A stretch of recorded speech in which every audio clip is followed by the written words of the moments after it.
China is starting to face a population crisis. Recently, Zhang Junni, associate professor at the National School of Development at Peking University, said by the end of this century, China's population will return to 400 million with a highly aged structure. Nearly half will be over 65 years old. Netizens were stunned. Of course, the Chinese Communist Party (CCP) government knew earlier and is more anxious than the public. That's why major and minor media outlets are all talking about fertility, with pro-natalist policies rolling out non-stop. Is giving money effective? Of course it's better than nothing! But local finances are strained. Pension funds are being used to pay civil servants' salaries. Where will the subsidy money come from? Recently, there's been a joke. Newspapers and TV preach, give money and have babies quickly, yet many localities have not only stopped subsidies but are even demanding them back. Why? The government has no money! The tragedy of the population crisis seems unsolvable. Many say the 400 million population mark won't wait until the end of the century. It'll arrive in 20 or 30 years. If you're following this topic, please subscribe to my channel and turn on the bell for all notifications so you don't miss future episodes.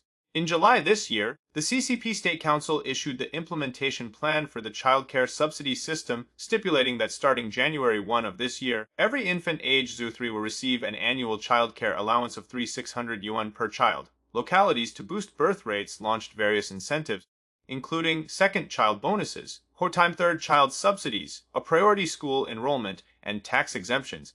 In March, Hohhot in Inner Mongolia made headlines. 10,000 yuan one-time subsidy for a first child, 50,000 yuan for a second child, paid at 10,000 yuan annually until age 5, 100,000 yuan for a third child, paid at 10,000 yuan annually until age 10. Even the Ministry of Finance's report on the implementation of China's fiscal policy in the first half of 2025, released on November 7, listed implementing childcare subsidies well alongside boosting consumption as key priorities. However, recently, many regions in China have suspended or even reclaimed previously issued fertility incentives, drawing public attention. Insiders say this is due to tight local finances. The government can't afford to pay. On November 5, a netizen from Lun, Anhui, posted that their applied second child subsidy was suddenly halted. They didn't receive the expected payment and instead got a call from the local health commission saying, second child subsidies across the province will be reclaimed. Those already paid will be deducted from childcare allowances. Those not yet paid will be withheld. The post sparked responses from netizens in Lun Bengbu, Chuzhou, Huainan, and other areas claiming similar situations in their regions. These subsidies are only a few thousand yuan. Why reclaim them? Because the government has no money. Li Jia, a sociologist at Tsinghua University, said connecting local and national subsidy policies is difficult, putting pressure on local finances. Previously, some localities set fertility subsidy standards higher than the national level, with the excess covered locally. Without timely adjustments, this leads to first, withdraw later, or outright suspension. She said local officials, to align with the central government, often make grand promises first only to fail to deliver due to insufficient funds. This is a peculiar phenomenon in CCP officialdom. Slogans come first, implementation later. When finances tighten, previous policies are scrapped, even subsidies already paid are clawed back. Lu, a recently retired civil servant from Zhengzhou, Henan, said this is because local governments are financially strained and can't afford to reward families. Where would the government get money? Even sanitation workers' wages are months in arrears. Many district governments are borrowing to pay salaries. These incentives are just for show, loud slogans, no real follow-through. It's not just Zhengzhou, other cities are the same. Her nephew in Wuhan, Hubei, said a colleague who had a second child waited months without receiving the reward. Hong from Linyi, Shandong, said a friend applied for a subsidy only for the government to cancel it. When she called to ask, staff just said, wait and see with no clear response. She sighed, what credibility does the Communist Party have? Multiple netizens in Guangdong said, we haven't heard of anyone actually getting second child rewards, whether 1,000 or a few thousand yuan, it's all empty promises. A Beijing-based population policy researcher who wished to remain anonymous pointed out that suspending or canceling subsidy programs undermines the government's pro-natalist policy effectiveness. The government demands fertility encouragement, but with shrinking fiscal support and unfulfilled promises, families lose trust in policies. This not only erodes government credibility, but can also spark social discontent. Meanwhile, China has a large unmarried population. To have children, people must first marry. To boost marriage rates, localities have been assigned marriage quotas with all sorts of matchmaking tactics. In early November, Shanghai's Huangpu District Civil Affairs Bureau partnered with a nightclub called IS New Paradise to launch a 4-day nighttime marriage certification experience. The official slogan read, "On a romantic night, bring your loved one to start a sweet certification party in the new paradise of life." The news blew up on Weibo. Some said, "They'll do anything for marriage rates." Others joked, "Suggest hotels offer quick check-in for marriage, check-out for divorce." And some remarked, "Marriage should be impulsive, divorce requires calm thought." Facing public backlash, Huangpu Civil Affairs Bureau clarified, couples must register at the Civil Affairs Office. The nightclub is only for the certification experience with a sobriety confirmation step to ensure no drunken impulsiveness. It's not just Shanghai. In the Yangtze River Delta and South China, local governments are pushing marriage in various ways. Ningbo, Hangzhou, Shaanxi, and Jiaxing in Zhejiang offer 800,000 yuan marriage consumption vouchers for wedding photography, honeymoon shoots, banquet catering, etc. According to CCP authorities' data, marriage registrations in the first 3 quarters of this year totaled over 5 million couples, up 405,000 from last year. But where did the increase come from? Chen, a civil affairs official in Sichuan, said localities received clear marriage quotas from above, leading to a flood of incentive activities. In recent years, marriage registrations have been declining. In June this year, higher-ups issued orders to improve the marriage registration system, remove barriers to marriage, increase numbers, and set quotas, requiring a 20% monthly increase. To meet targets, we're resorting to anything, urging divorced people without new partners to remarry, matchmaking single elderly. Chen added that they recently received new marriage registration quotas. They say each month we must hit a certain number of new couples. Where are we supposed to find willing people? Those who want to marry already have.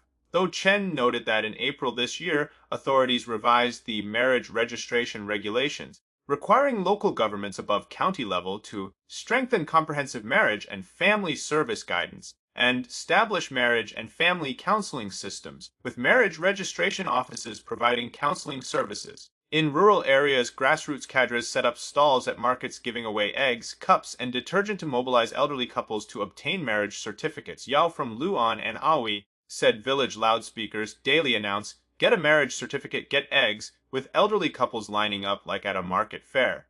A netizen commented, "Marriage is a personal choice, not a performance metric." A Lu Yuan, a sociologist at the China Population Research Center, said the authorities' administrative encouragement may boost registration numbers short-term but won't reverse the long-term decline in marriage rates, let alone increase births. The root causes of declining marriage rates are economic pressure, housing costs, education burdens, and social trust issues. Relying on quotas and cash incentives may even breed public resentment toward the system. The so-called increase in registrations is an illusion.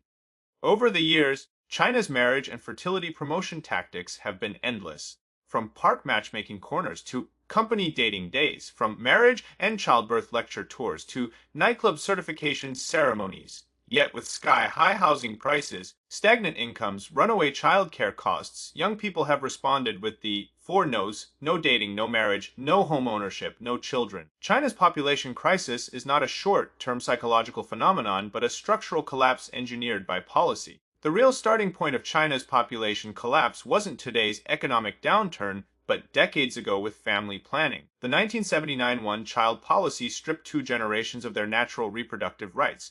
The CCP once touted too many people is a burden, treating low birth rates as a modernization achievement. But when economic growth relied on the demographic dividend, the backlash began: labor shortages, shrinking consumption, pension imbalances. From administrative orders to prevent births to administrative orders to urge births, this is a top-down, anti-human cycle from start to finish. For Chinese people who value continuing the family line, wanting to have children was never the issue. Its life is too hard to afford children.